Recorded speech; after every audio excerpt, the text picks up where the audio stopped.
I made reference a moment ago to Keyloggers. This is a stealth program on your system that copies whatever you type and sends it off. Well, how does that get on your system? Well, we hacked the Iraqi nuclear system by dropping a USB drive in the parking lot outside of a nuclear facility. Somebody went in there, found it on the floor, picked it up, walked inside, stuck it in their computer to see what it was.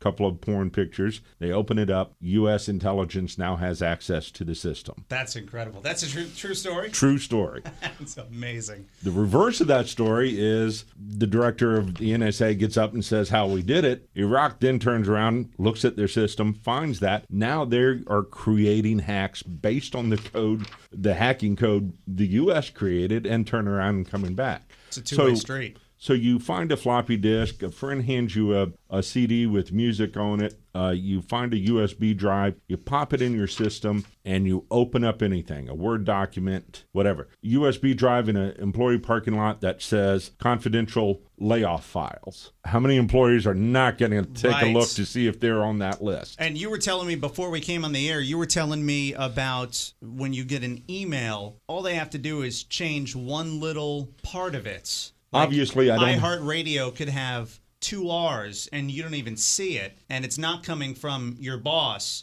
It's coming from somebody malicious. Correct. Obviously, I don't have access to iHeartRadio.com. But if I put iHeartRadio with 2 I's in there, which is easy to miss, and send you an email saying, hey, IT department, iHeartRadio, we're having a problem, Ryan. Please re-log into this site. You go in there and do it. The site looks legit. It's got logos and everything on it, but you don't pay attention to it, and you've just given them your information. That's called spear phishing with a PH, and it's aimed directly at a specific segment of a domain. And this has happened to a lot of unsuspecting people where they've gotten emails from supposed loved ones overseas and they need a money transfer, for whatever reason. These are well-known tactics that hackers and criminals are using. Sure. Have you ever opened up a Word document and it's prompted you to enable macros in the top? Yeah.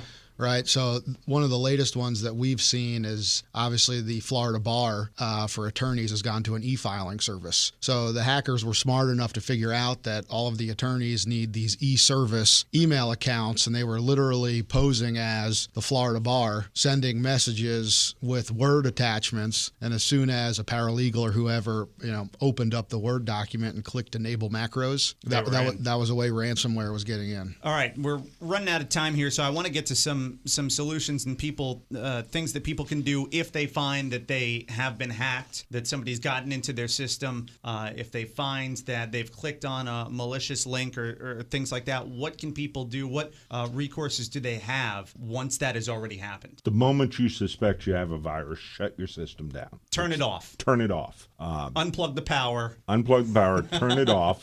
Don't put it into sleep mode. Turn it off. Go have a drink. Take some Xanax, something. Right. Then get it to a qualified technician who's going to open up in an isolated basis, do proper forensic check of it.